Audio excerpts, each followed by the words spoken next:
This suspect was married back in the day. His mother-in-law is joining us now, and she has asked us not to use her name because in the middle of all of this, she wants to keep her privacy as much as she can. And ma'am, I certainly appreciate it. Thank you. Are you with us? Yes. Tell me a bit about your former son-in-law. Tell you what? What do you want to know? Did he have violent tendencies that you knew about? Well, he was a little unpredictable person. Very jealous.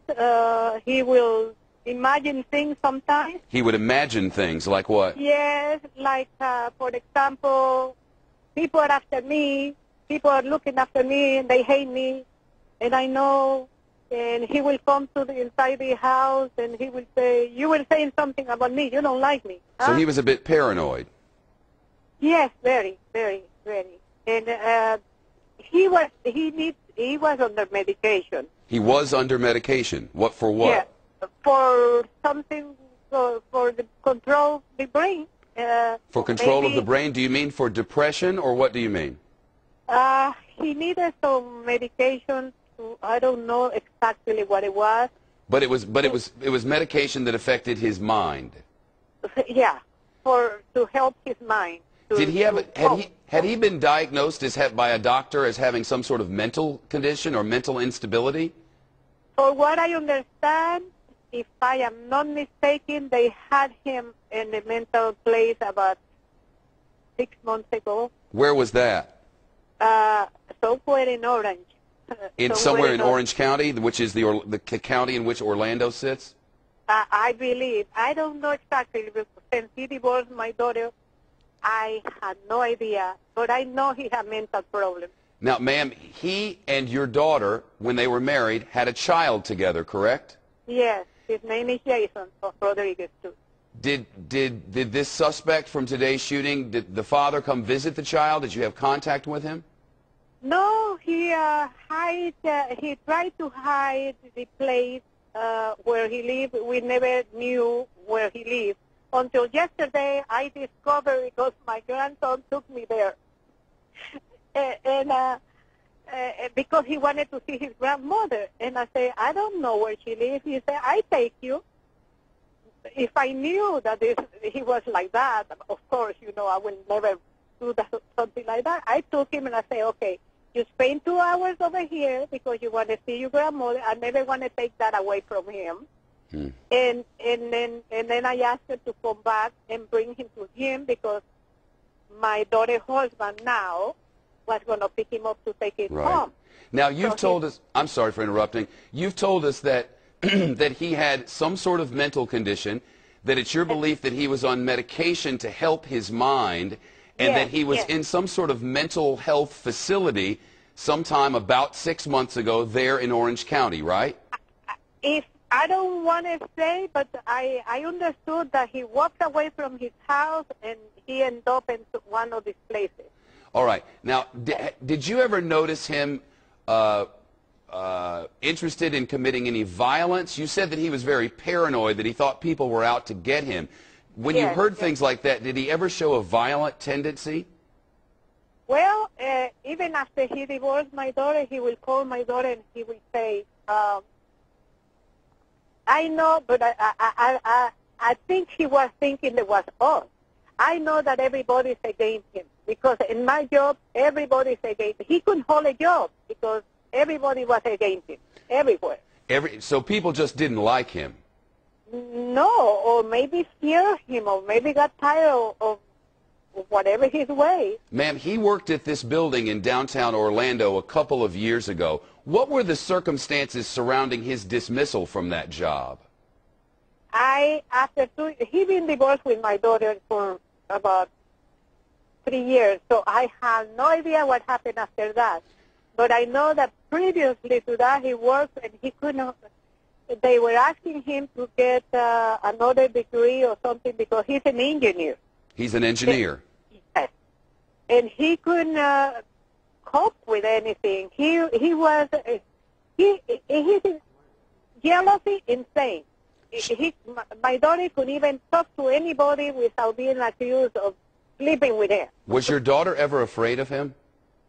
Oh yeah, she was just like she couldn't even go to the store. She had to go walk with her face down because if she looked at anybody, that was it. I know what you're doing, and when I go home to work, you go with him, and I know this. He was crazy. He was crazy. He was crazy. We're speaking with the mother-in-law, the former mother-in-law of the suspect in the Orlando shooting. Ma'am,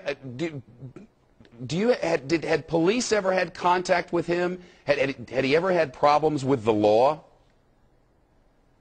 No, that I know. I was tempted to call many times when he was mistreating my daughter, but my daughter never allowed me. You were tempted to call. I'm sorry. You were tempted to call the police when you said he was mistreating your daughter. Explain to me how he would mistreat your daughter, the mother, by the way, of his child. Yeah, when my daughter got here, they used to live in an apartment nearby, and my daughter got here one night. I knew that she was crying all the time. When I used to go visit her, she would stay locked up in the room. He will not let her come out because he had to stay with her. You know, it was kind of weird, you know. Yeah. So anyway, one night my daughter came over here. He threw everything in the street in front of my neighbor, and she had bruises all over. He threw everything into the street? What was that again?